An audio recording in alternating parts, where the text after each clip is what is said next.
Keling, bugun eng og'riqli masalani ochiq va aniq gaplashamiz.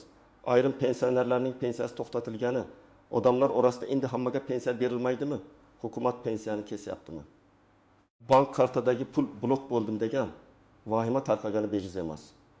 Bu ma'lumot har bir xonadonga tegishli, chunki har birimizning oilamizda ota-onamiz, buva-buvimiz yoki pensiya yoshiga yaqin insonlar bor. Shuning uchun videoni oxirigacha ko'ring. Kimning pensiyasi haqiqatan ham to'xtatilishi mumkin? Kim xavotir olmasligi kerak? Qaysi holatda pul qayta tiklanadi? Qayerga borish va qanday ariza yozish kerakligini men sodda tilda tushuntirib beraman. Kanalga hoziroq obuna bo'ling, videoga like bosing. Chunki bunday ogohlantirishlar ko'p oilani ortiqcha asabiylik va pul yo'qotishdan saqlab qoladi. Avvalo asosiy gapni aytaman. Pensiya hamma pensionerlarga birdaniga to'xtatildi degan gap to'g'ri emas. Odatda bunday holatlar aniq sabablar bilan yuz beradi. Lekin muammo shundaki, pensionerlar ko'pincha bu sababni oldindan bilmaydi. Masalan, bir oy pensiya tushadi, keyingi oy tushmaydi. Odam bankomatga boradi, karta bo'sh, bankka boradi, bank bizga pul kelmagan deydi. Mahallaga boradi, ular jamg'armadan so'rang deydi. Pensiya jamg'armasiga borsa, hujjatlaringizda tekshiruv bor, yashash joyi bo'yicha ma'lumot kerak, xorijga chiqib ketgan deb ko'rsatilgan, vafot etganlik yozuvi noto'g'ri tushgan, ish staji yoki daromad qayta tekshirilmoqda degan javoblar chiqishi mumkin. Mana shu joyda odamlarda janjal boshlanadi. Men tirikman-ku, nega pensiyam to'xtaydi? Men o'tgan yil ishlaganman-ku, nega endi tekshirilyapti? Bu mening yagona daromadim-ku degan haqli savollar paydo bo'ladi. Oldin qanday edi? Oldin ko'p jarayonlar qog'oz hujjatlarga, mahalla ma'lumotnomasiga, ish joyidan olingan arxiv ma'lumotlariga, pasport stoli va bankdagi alohida ro'yxatlarga tayangan. Pensioner bir marta pensiyaga chiqqandan keyin odatda har oy puli berilaverardi. Albatta tekshiruvlar bo'lgan, lekin bugungidek tez va ko'p ma'lumot almashinuv bo'lmagan. Hozir esa davlat idoralari o'rtasida elektron ma'lumot almashinuv kuchaydi. Fuqarolik holati, yashash manzili, chet elga chiqish-kirish, bank hisob varaqlari, nogironlik ma'lumotlari, ish haqi va soliq bazalari, sud qarorlari, vasiylik va boshqa ma'lumotlar tizimlar orqali solishtiriladi. Bu yaxshi tomoni bilan soxta hujjat, takroriy to'lov, vafot etgan odam nomiga pul olish kabi holatlarni kamaytiradi. Lekin yomon tomoni ham bor. Tizimda xato bo'lsa, oddiy pensioner aziyat chekadi. Bitta harf noto'g'ri yozilsa, jes ashiri raqami adashsa, manzil bazada yangilanmasa, odamning puli vaqtincha ushlanib qolishi mumkin. Hukumat yoki mas'ul idoralar odatda bunday vaziyatlarda shuni bildiradi. Pensiya to'lovlari qonunda belgilangan tartibda davom etadi. Lekin noqonuniy yoki asossiz to'lovlarning oldini olish uchun ma'lumotlar tekshiriladi. Ya'ni rasmiy yondashuv shunday: haqli pensionerning pensiyasi bekor qilinmaydi. Agar texnik xato bo'lsa tiklanadi. Agar hujjat yetishmasa, pensioner uni taqdim etish kerak. Agar ortiqcha to'langan summa aniqlansa, qonuniy tartibda qaytarish masalasi ko'riladi. Men ekspert sifatida bu gapni oddiy tilga tarjima qilaman. Davlat pensiyani bekor qilgani yo'q, lekin tizim sizdan hujjat, tasdiq yoki aniqlik talab qilishi mumkin. Eng muhimi, jim o'tirmaslik kerak. Bir oy pul tushmasa, keyingi oy tushar deb kutib yurish eng katta xato. Endi kimlar xavotir olish kerakligini batafsil aytaman. Birinchi toifa, pasport yoki ID kartasi almashtirilgan, lekin pensiya organlariga yangi ma'lumot to'liq yetib bormagan pensionerlar. Masalan, Toshkent viloyatida yashovchi 68 yoshli otaxon eski pasportini ID kartaga almashtirdi. Bankdagi karta eski pasport ma'lumoti bilan ochilgan. Pensiya bazasida esa JSHSHIR to'g'ri bo'lsa ham, familiya yozilishida bitta harf farq qilgan. Natijada to'lov kechikdi. Bu odam pensiyasidan mahrum bo'lgani yo'q, lekin tizim uni aniqlashtirishni talab qildi. Bunday holatda pasport yoki ID karta nusxasi, bank karta ma'lumotlari va ariza bilan pensiya jamg'armasining tuman bo'limiga murojaat qilish kerak. Ikkinchi toifa, yashash manzili o'zgarganlar.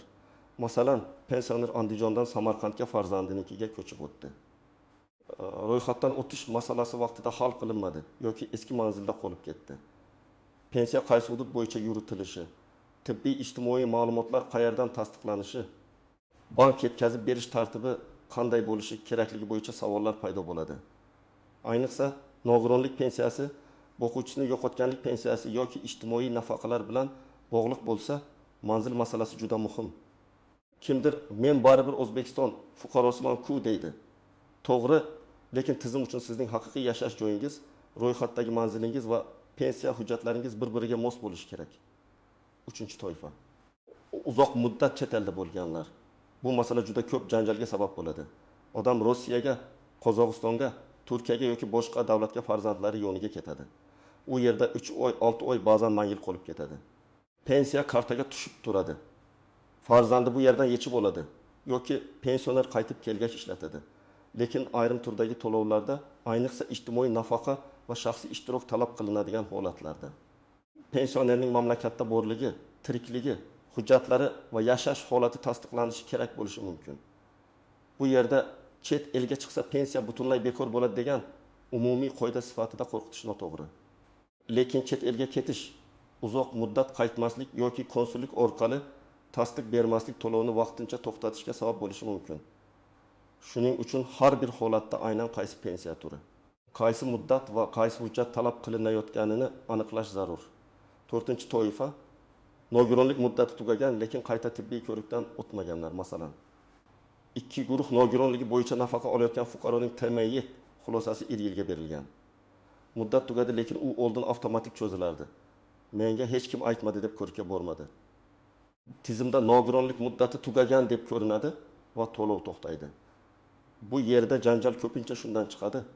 Odamning sog'lig'i haqiqatdan ham yomon, lekin hujjat muddati tugagan. Davlat esa hujjatga qaraydi. Shuning uchun nogironlik bo'yicha to'lov oladiganlar xulosa qachon tugashini kalendarga yozib qo'yishi, kamida 1 oy oldin poliklinika, shifokor va tibbiy komissiya masalasini boshlashi kerak. 5-toifa. Boquvchisini yo'qotganlik pensiyasi olayotgan bolalar, talabalar yoki vasiylar. Bu yerda ham nozik jihatlar ko'p. Masalan, bola 15 yoshga to'ldi. Agar u kunduzgi bo'limda o'qiyotgan bo'lsa, ma'lum shartlar asosida to'lov davom etishi mumkin. Lekin o'qish joyidan ma'lumotnoma vaqtida topshirilmasa, tizim 15 yoshga yetdi deb to'lovni to'xtatadi. Yoki talaba sidqi bo'limiga o'tgan, akademik ta'til olgan, o'qishdan chetlatilgan bo'lsa, to'lov tartibi o'zgaradi. Vasiylar ba'zan buni bilmaydi va keyin nima uchun bolaga pul tushmadi deb sarson bo'ladi. Men tavsiya qilaman, har o'quv yili boshida o'qish joyidan rasmiy ma'lumotnoma olib, pensiya organiga topshiring yoki elektron tizim orqali ma'lumot uzatilganini tekshirtiring. 6-toifa bank kartasi, plastik karta yoki hisob varag'i bilan muammosi borlar. Ba'zan pensiya to'xtatilmagan bo'ladi. Lekin karta muddati tugagan bo'ladi. Masalan, karta 2024 yilning dekabrida tugagan, pensioner esa yanvarda bankomatga borib pul topolmaydi. Bank hisobga pul tushgan, lekin kartani yangilash kerak deydi. Boshqa holatda karta yo'qolgan, bloklangan, PIN kod xato kiritilgan, bank ilovasida cheklov bor. Aliment yoki qarzdorlik bo'yicha ijro hujjati kelgan bo'lishi mumkin. Buni pensiya to'xtadi deb o'ylamaslik kerak. Avval bankdan yozma yoki aniq og'zaki ma'lumot oling. Pul hisobga tushganmi yoki umuman kelmaganmi? Agar pul kelmagan bo'lsa, pensiya organiga boring. Agar kelgan, lekin yechilmayotgan bo'lsa, bank masalasi. Endi kimlar ortiqcha xavotir olmasligi kerak. Agar sizning hujjatlaringiz to'liq bo'lsa, pasport ma'lumotingiz yangilangan bo'lsa, yashash manzilingiz aniq bo'lsa, nogironlik xulosangiz muddati amalda bo'lsa, chet elda uzoq muddat nazoratsiz qolmagan bo'lsangiz, pensiya kartangiz ishlayotgan bo'lsa, sizda ommaviy ravishda pensiya to'xtab qoladi deb vahima qilishga asos yo'q. Lekin baribir xushyorlik kerak. Pensiya bu oylik maoshga o'xshab har oy keladigan daromad. Bir kun kechiksa ham. Ayniqsa yolg'iz yashaydigan pensioner uchun dori-darmon, kommunal to'lov, non, yo'l kira masalasi og'irlashadi. Shuning uchun oila a'zolari ota-onasining pensiya kunini, kartasi muddatini, hujjatlarini bilib turish kerak. Keling, real hayotga yaqin misollar bilan tushuntiraman. Birinchi misol, yetim 2 yoshli onaxon har oy 20.200.000 so'm pensiya oladi. Yanvar oyida pul tushmadi. U bankka boradi, bank to'lov kelmagan deydi. Pensiya bo'limiga borsa, bazada uning familiyasi nikohdan oldingi hujjatlarda boshqacha, iddia karta boshqacha yozilgani aniqlanadi. Onaxon nikoh guvohnomasi, tug'ilganlik haqidagi hujjat, iddia karta nusxasini olib boradi, ariza yozadi. Tekshiruvdan keyin to'lov tiklanadi va o'tgan oy uchun ham pul hisoblanadi. Bu holatda muammo qonuniy huquq yo'qligida emas, hujjatdagi nomuvofiqlikda. Ikkinchi misol, 65 yoshli erkak kishi 3 yil ish staji bilan pensiya oladi. Arxiv tekshiruvida 5 yil ish staji bo'yicha ma'lumot shubhali chiqadi. Chunki eski korxona yopilgan arxivdagi shtamp o'qilmaydi. Pensiya organi hujjatni qayta tasdiqlashni so'raydi. Agar u bu 5 yilni isbotlay olmasa, pensiya miqdori qayta hisoblanishi mumkin. Agar isbotlasa avvalgidek qoladi. Bu yerda ham pensiya o'chirdi deb vahima qilishdan ko'ra arxiv eski mehnat daftarchasi, ish haqi ma'lumotnomasi, guvohlar, sud orqali faktni belgilash kabi yo'llarni ko'rish kerak. Uchinchi misol, o'quvchisini yo'qotganlik pensiyasi olayotgan 19 yoshli talaba bor. U birinchi kursda kunduzgi o'qigan, keyin sirtqi ta'limga o'tgan. Oila esa pul nega to'xtaganini tushunmaydi. Sabab shuki to'lov shartlari o'qish shakliga bog'liq bo'lishi mumkin. Talaba maqomi o'qish shakli ma'lumotnoma muddati tekshiriladi. Demak, har bir to'lov turining o'z sharti bor. Bir tanishim olayapti-ku degan gap huquqiy asos bo'lmaydi. Chunki tanishingizning sharoiti boshqa bo'lishi mumkin. 4-misol, pensioner chet elda farzandi yonida 8 oy qoldi. O'zbekistondagi kartasiga pul tushib turgan, lekin keyingi oy to'xtagan. Sababini bilish uchun farzandi ishonchnoma bilan murojaat qiladi. Pensiya organi pensionerning tiriklik holatini, yashash manzilini yoki shaxsiy tasdiqni so'rashi mumkin. Bunday vaziyatda konsullik orqali tasdiq, notarial hujjat, ishonchnoma, pasport nusxasi kerak bo'lishi ehtimoli bor. Eng to'g'ri yo'l. Chet elga uzoq muddat ketayotgan pensioner oldindan pensiya jamg'armasining o'z holati bo'yicha yozma tushuntirish olsin. Endi istisnolar va ko'pchilik bilmaydigan nozik jihatlarga o'tamiz. Birinchi nozik jihat. Pensiya to'xtatilishi bilan pensiya bekor qilinishi bir xil narsa emas. To'xtatilish vaqtinchalik bo'lishi mumkin. Masalan, hujjat yetishmayapti, tekshiruv ketmoqda, ma'lumot mos kelmayapti. Bekor qilinish esa huquqiy asos yo'qligi aniqlanganda bo'lishi mumkin. Shuning uchun sizga og'zaki to'xtabdi deyishsa, darhol sababni yozma ravishda so'rang. Sababni bilmasdan turib yechim topib bo'lmaydi. Ikkinchi nozik jihat. Ortiqcha to'lov masalasi. Ba'zan odam bir necha oy yoki yil davomida o'zi haqli bo'lmagan summani olib kelgan bo'lishi mumkin. Masalan, nogironlik muddati tugagan, lekin tizimda xato sabab pul tushgan. Keyin tekshiruvda aniqlansa, davlat ortiqcha to'langan pulni qaytarish masalasini ko'tarishi mumkin. Agar xato pensionerning aybi bilan bo'lmasa, masala boshqacha ko'riladi. Lekin baribir hujjatlarni tekshirish kerak. Men doim aytaman, menga pul tushyapti. Demak, hammasi to'g'ri deb o'ylamang. Agar maqomingiz o'zgargan bo'lsa, uni yashirmang. Ertaga katta qarz bo'lib qaytishi mumkin. 3-nozik ishonchnoma bilan pensiya olish. Keksa odam yurishga qiynaladi. Farzandiga ishonchnoma beradi. Bu qonuniy bo'lishi mumkin, lekin ishonchnomaning muddati, shakli, notarial tasdig'i, pensionerning tirikligi va roziligi muhim. Ayrim oilalarda afsuski, pensionerning pulini o'zi ishlatmaydi, yaqinlari olib qo'yadi. Shuning uchun tekshiruvlar paytida mas'ullar pensionerning o'zi bilan bog'lanishni, uning haqiqiy holatini bilishni xohlashi mumkin. Bu odamni qiynash uchun emas, uning huquqini himoya qilish uchun ham qilinadi. 4-nozik jihat. Qarzdorlik va ushlab qolishlar. Ba'zan pensioner pensiyam to'xtadi deydi. Aslida esa pensiyadan ma'lum qismi ushlab qo'linayotgan bo'ladi. Sud qarori, kredit qarzi, kommunal qarzdorlik, aliment yoki boshqa ijro hujjati bo'lishi mumkin. Lekin pensiyaning hammasini noqonuniy ushlab qolish mumkin emas. Odatda ma'lum cheklovlar bo'ladi. Agar sizning pensiyangizdan juda katta summa ushlab qolinsa, majburiy ijro byurosi, bank va pensiya organidan asos hujjatini so'rang. Kimdir yechib olibdi deb yuravermang. Har bir ushlab qolishning hujjati bo'lishi kerak. 5-nozik jihat, telefon qo'ng'iroqlari va firibgarlar. Hozir firibgarlar, pensiyangiz to'xtaydi. Kartangizni tasdiqlang. SMS kodini ayting. Pasport rasmini yuboring deb qo'ng'iroq qilishi mumkin. Hech qachon SMS kod, bank karta raqami, PIN kod, ilova paroli, bir martalik tasdiqlash kodini aytmang. Pensiya jamg'armasi yoki bank xodimi sizdan SMS kod so'ramaydi. Agar kimdir hukumat ro'yxat tuzyapti, pensiyani saqlab qolish uchun pul o'tkazing desa, bu firibgarlik. Keksa ota-onangizga buni alohida tushuntiring. Endi eng muhim qism, pensiya tushmasa nima qilish kerak? Men sizga aniq tartibni aytaman. Birinchi qadam, bankdan tekshiring. Bankka boring yoki ishonchli bank ilovasi orqali ko'ring. Pensiya hisobga kelganmi? Agar kelgan bo'lsa, karta muddati, blok qarzdorlik, texnik nosozlikni aniqlang. Bankdan imkon bo'lsa, hisob varaq bo'yicha ko'chirma oling. Bu keyingi murojaatda dalil bo'ladi. Ikkinchi qadam. Pensiya jamg'armasining tuman yoki shahar bo'limiga murojaat qiling. O'zingiz bora olsangiz, o'zingiz boring. Bora olmasangiz, notarial ishonchnoma bilan yaqin qarindoshingiz borsin. U yerda og'zaki gap bilan cheklanib qolmang. Mening falon oy uchun pensiya to'lovim kelmadi. Sababini yozma ravishda tushuntirib berishingizni va to'lovni tiklash choralarini ko'rishingizni so'rayman. Mazmunda ariza yozing. Arizaning kirim raqamini oling. Kirim raqamisiz murojaatni keyin isbotlash qiyin. 3-qadam hujjatlarni tayyorlang. Odatda kerak bo'lishi mumkin bo'lgan hujjatlar: ID karta yoki pasport nusxasi, pensiya guvohnomasi bo'lsa uning nusxasi, bank karta yoki hisob varaq rekvizitlari, yashash manzili bo'yicha ma'lumot, mehnat daftarchasi, arxiv ma'lumotnomalari, ish haqi haqidagi ma'lumotlar, nogironlik bo'yicha tibbiy xulosa, o'qish joyidan ma'lumotnoma, nikoh yoki familiya o'zgarishi haqidagi hujjatlar, vafot etgan boquvchi bo'yicha hujjatlar, ishonchnoma. Har kimga ham hammasi kerak emas, lekin o'z holatingizga mosini yig'ing.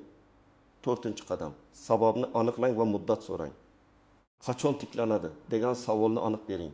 Mas'ul xodim tekshiruv ketmoqda desa, qaysi hujjat tekshirilyapti, mendan nima talab qilinadi, javob muddati qancha deb so'rang. Chunki ba'zan odamlar oylar davomida kutadi. Aslida esa bitta ma'lumotnoma yetishmayotgan bo'ladi.